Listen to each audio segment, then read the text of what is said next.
So you guys, you're in an interesting place right now. So, there's a little bit of, I would say, it's kind of a fork in the road, right? I think if we're really honest, you're battling some issues of perception in the marketplace, but on the same time, you're really working hard to drive innovation and make sure that you're giving the market what it wants. And so I'd like to sort of talk about that in both sides of this. Let's just talk about, the product roadmap, what it looks like for the next, 12 to 18 months for you guys. Where are you investing? Why are you investing there? And what's keeping you up at night? Okay. First, I'd say that Nielsen's mission is to be able to measure total audience across both content and campaigns, across reach, resonance, and reaction of video, audio, and text to enable both direct and programmatic ad models. That's sort of what we're trying to do. Back in 2007, C3 was the measure of commercial ratings for television. By 2011, we'd introduced online campaign ratings, and C3 went across both television, over-the-top devices, and PCs.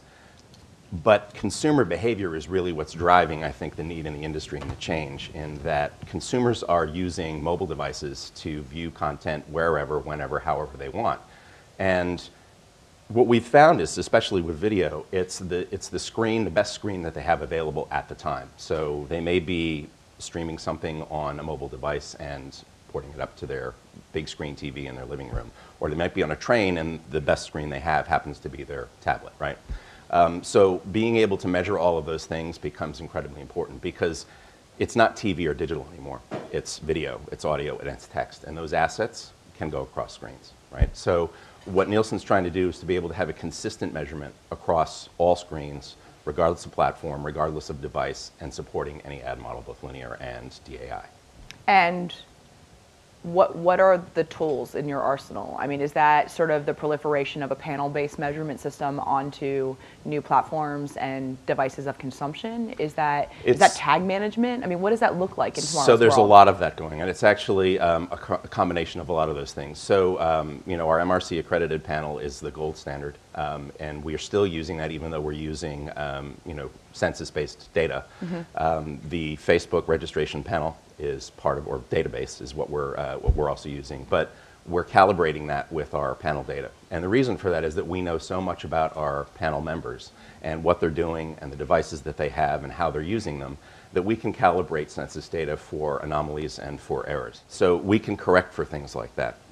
The way that it works is with a piece of software, an SDK, that gets implemented client-side into the player, and that then takes information from the commercial or the content and then pulls back metadata from that, as well as the device ID of the device it's playing on. That comes back, we get Facebook data, we get the information from Experian and other third-party data providers, calibrate it with our panel database, and then what we do is we can attribute those ratings to either a digital rating, a C3 rating, traditional rating, or total audience, both. Right. So to be clear and specific, though, that only is for owned and operated sites of the original source content owners, for example, the broadcasters, right? Because one of the big issues is the fall off around streaming services like Netflix and Hulu, right? We don't have measurement, we won't have measurement there. Well, we are going to actually be able to have measurement for content, not necessarily content that's developed by Netflix, but content that's playing on Netflix, because we have the audio tag, so we can actually measure that, the audio signature. So we can measure those things, and theoretically, if we had the audio signature for Netflix content, we can measure that as well. And that's through the first screen only, or is that through any internet-enabled device? Any device. Okay, so let's talk about the panel for a minute, because I think, just numerically, your panel consists of how many individuals, households? I believe it's about 20,000 households. Okay, so that's sort of a point of question, is 20,000 households being representative of the U.S. sort of television audience.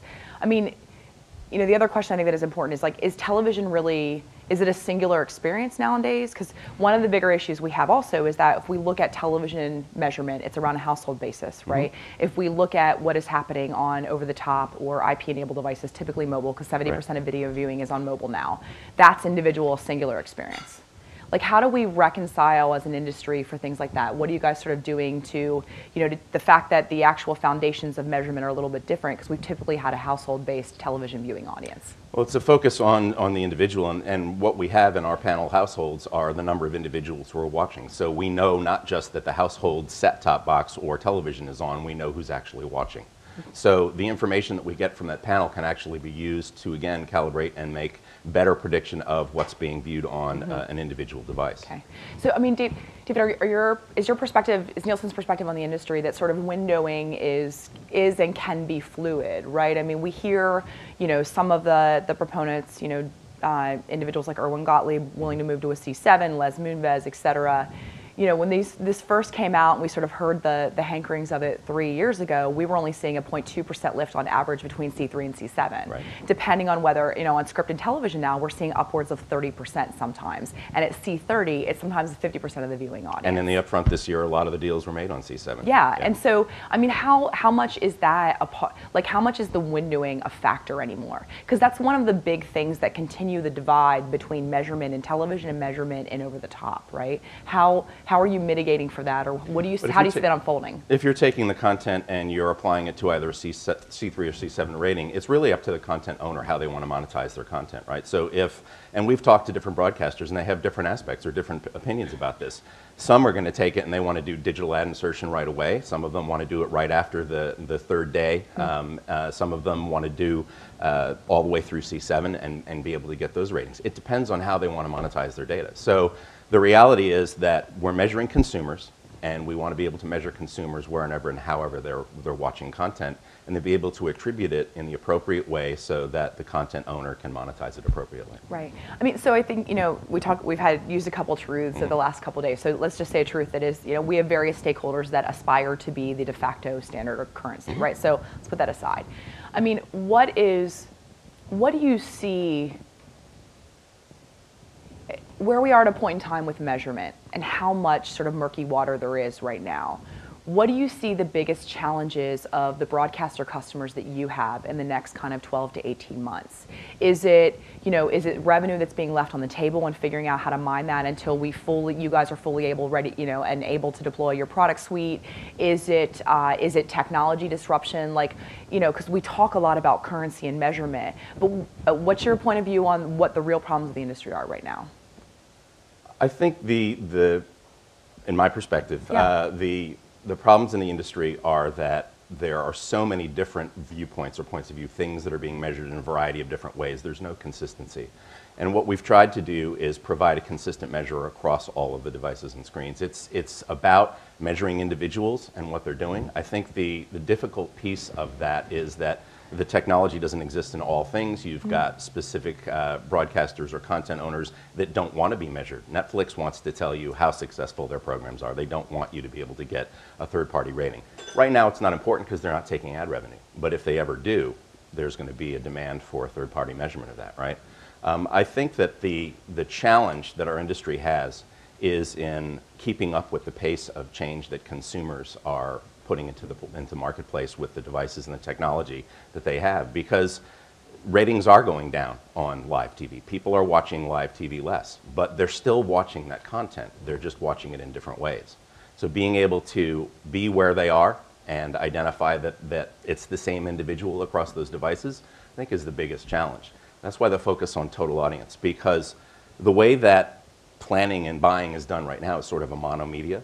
You've got, for all the discussion that we've had about, combined or plans that work together. Most planners and buyers sit in separate places, sometimes separate buildings. And have separate budgets. And rarely talk to each other. Yeah. Right? And by the way, sell side works something the same. Yeah. So the reality is that for us to keep pace with what consumer behavior is, we've got to change that. We've got to start working together and looking at where those consumers are and what the messages are that we want to deliver to them, and make sure that it's relevant and that it's timely and that it's in some way appropriate relative to the content that they're viewing, right? You can't do that if everybody's looking at specific silos of the business. So I struggle with just sort of, playing out the scenario and the eventuality, right, as trying to build a product to serve the industry, I play out the eventuality of us wanting sort of uniform, ubiquitous, cross-platform measurement on an individual level, right?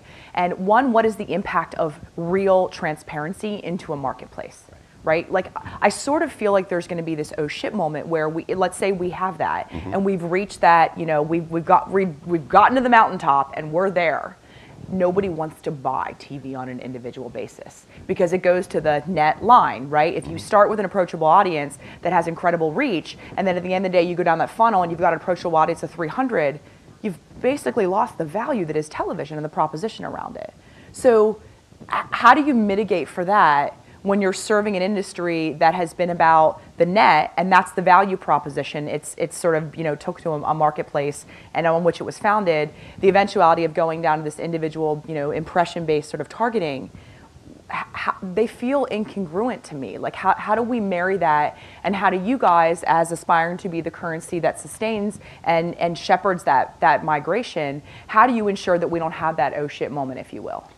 Well, first, let's be honest, about 80 to 90% of television is still bought on a plan basis, right? So we can talk about addressable TV and, one-to-one marketing and delivering a message to an individual, but that's not what's happening right now, and it's not going to change that dramatically that quickly. I think it's going to change, but the reality is that television is still the largest lion's share of most people's advertising budgets because it does work, and because there are issues with measurement, because we're, we had conversations yesterday where we were talking about a lot of the fraud and viewability of ads. So, right. At least when a television ad plays, you know that it was seen. Well, and by the way, it's also the entirety of the screen for the full 30 seconds. I think the stat is in, this is, I think it was 2013, but if you look at the year-over-year growth of television from 2013 to 2014, I think it was about equal to the total value of the online video industry, right? So, like, big boy table, little boy table. Right? And the same thing with content development, right? The year-over-year change in the money that's invested in developing content in television dwarfs the entire investment in content development online. But I think that's a really important point, right? Because David, what I want to understand is, are we artificially retaining the economics of television and preventing sort of, the big unveil of transparency and investing in infrastructure because we haven't been able to figure out how to get the economics of content creation and just production to marry to the economics that are changing on the distribution side and on the audience side? I think there's some of that, yes, but I also think that until you can actually prove the value of the ad units that you're buying in the digital space, there's going to be a challenge with doing that, right? Because people are not going to be investing in developing new content if, first of all, the platform owners are getting the lion's share of that versus the people who are developing the content, right? It's a 100% ad-supported model versus the half of the revenue in TV comes from distribution. Right, so there's a different model going on between what you have in linear and what you have in digital. And I don't think that you're going to be able to have the same kind of investment in content development online until you sort of change those dynamics. And in the same way that you take video advertising right now, and it seems to be 30s and 15s that are just put on online.